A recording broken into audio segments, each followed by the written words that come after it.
హయాంలో వైసీపీ నేతలు కడపను భూ కబ్జాలు, గంజాయి సెటిల్మెంట్లకు అడ్డాగా మార్చేశారన్న ఆరోపణలున్నాయి. వారికి పోలీస్ సీఐలు ఇద్దరు పూర్తి సహాయ సహకారాలు అందించారట. ఒక సీఐ అయితే జిల్లా ఎస్పీ రేంజ్లో చక్రం తిప్పారట. ఉమ్మడి కడప జిల్లాలో అతనికి తెలియకుండా ప్రతిపక్ష నేతల అరెస్టులు కానీ, బెట్టింగ్ కానీ, జూదం కానీ, ఎలాంటి సెటిల్మెంట్లు కానీ జరిగేవి కాదట. ఆయనకు తోడుగా మరో సీఐ కూడా వైసీపీ నేతలతో అంటకాగారంటున్నారు. ఈ ఇద్దరి మీద టీడీపీ నేతలు ఆధారాలతో సహా డీఐజీకి ఫిర్యాదు చేశారు. దాంతో వారి బాధితులంతా హ్యాపీ అయిపోతున్నారు. ఇప్పుడు కడప జిల్లాలో సీఐలుగా పనిచేసిన అశోక్ రెడ్డి, రాజు ఇద్దరూ ఇప్పుడు డిపార్ట్మెంట్లో చర్చనీయాంశంగా మారారు. జిల్లాలో వైసీపీ నేతలకు ఏ సమస్య రాకుండా వారి అక్రమ దందాలకు యథేచ్ఛంగా సహకరించారట సదరు అధికారులు. వైసీపీ నేతలు ఆ ఇద్దరిని ట్రబుల్ షూటర్లని పిలుచుకునేవారంటే వారి సమర్థత అర్థమవుతుంది. గత 5 ఏళ్లలో వారిద్దరూ ప్రజల కోసం ఏనాడు పనిచేసిన పాపాన పోలేదట. వైసీపీ నేతల కోసం ఫక్తు పార్టీ కార్యకర్తల్లా, బజారు రౌడీల్లా వ్యవహరించారన్న ఆరోపణలు వెల్లువెత్తుతున్నాయి. జగన్ ప్రభుత్వం ఉన్నప్పుడు జిల్లాలో టీడీపీ మాజీ ఎమ్మెల్సీ బీటెక్ రవి అరెస్ట్ అయ్యారు.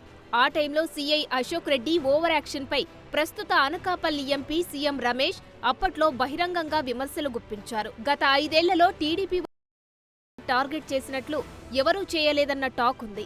ఇప్పుడు ఆయన చేసిన అవినీతిని, బండారాన్ని టీడీపీ నేతలు టార్గెట్ చేస్తున్నారు. అశోక్ రెడ్డి బ్యాచ్కు చెందిన మరో సీఐ రాజు వ్యవహారంపై కూడా పోలీస్ శాఖలో చర్చ నడుస్తోంది. రాజు కూడా వైసీపీకి వీరభక్తుడే.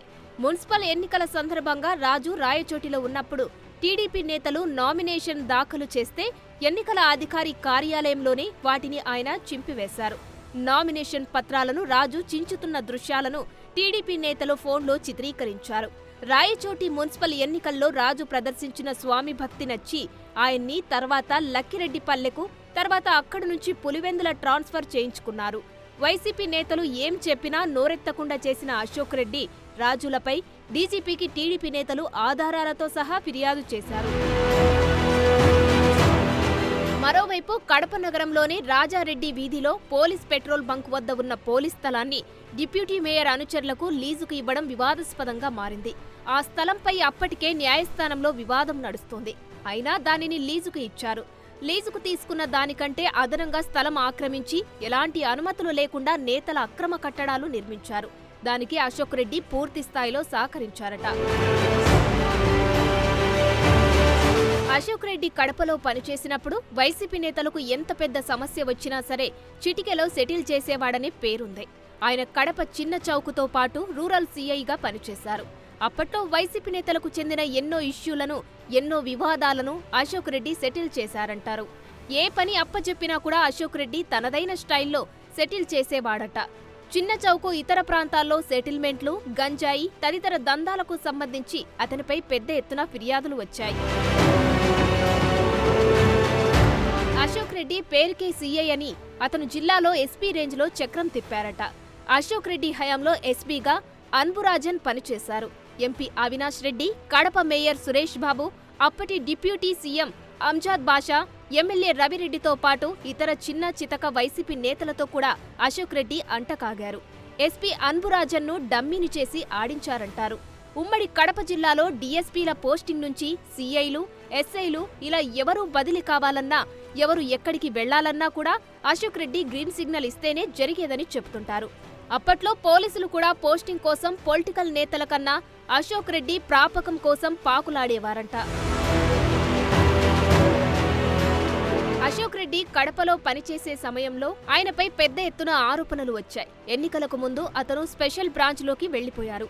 ఆయన ఆధ్వర్యంలోనే మాజీ ఎమ్మెల్సీ బీటెక్ రవిని అరెస్టు చేయడం కలకలం రేపింది. ఎవరన్నా తప్పులు చేసినా, కేసులు ఉన్నా అరెస్టు చేయడంలో తప్పులేదు. అయితే పులివెందుల నుంచి కడపకు వస్తున్న బీటెక్ రవిని చాలా నెలల క్రితం యోగివేమన యూనివర్సిటీకి సమీపంలో సినీ ఫక్కీలో వాహనాలు అడ్డుపెట్టి అదుపులోకి తీసుకున్నారు. ఆయన తలకు ముసుగు వేసి తల వద్ద గన్ పెట్టి మాట్లాడితే చంపుతామని బెదిరిస్తూ కడప చుట్టూ తిప్పడం కలకలం రేపింది. చేయని తప్పును ఒప్పుకోమని మ్యాన్ హ్యాండిల్ చేశారన్న ఆరోపణలు కూడా ఉన్నాయి.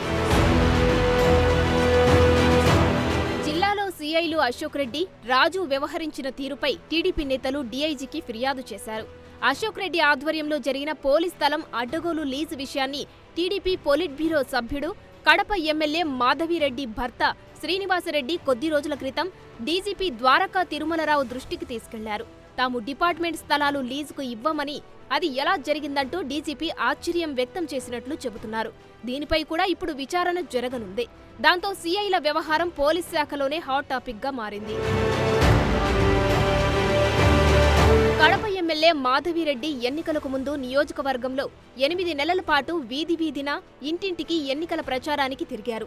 ఆమె వెళ్లిన చాలా చోట్ల గంజాయి, మహిళలపై వేధింపులు, భూ కబ్జాలపై ప్రజల ఫిర్యాదులు చేశారు. తాము అధికారంలోకి వస్తే కబ్జాలు లేని కడపను, గంజాయి లేని నగరాన్ని చేస్తామని ఆమె హామీ ఇచ్చారు. అందుకు తగ్గట్లుగానే ఆమె తనదైన స్టైల్లో వైసీపీ హయాంలో జరిగిన గంజాయి, భూ కబ్జాలు, ఇతరాత్ర వాటిపై ఉక్కుపాదం మోపడానికి సిద్ధమయ్యారు. ఇందులో భాగంగానే ఆమె భర్త శ్రీనివాసరెడ్డి స్వయంగా డీజీపీకి ఫిర్యాదు చేశారు. మరి ఆ ఇద్దరు సీఐలపై డిపార్ట్మెంట్ ఎలాంటి యాక్షన్ తీసుకుంటుందో చూడాలి.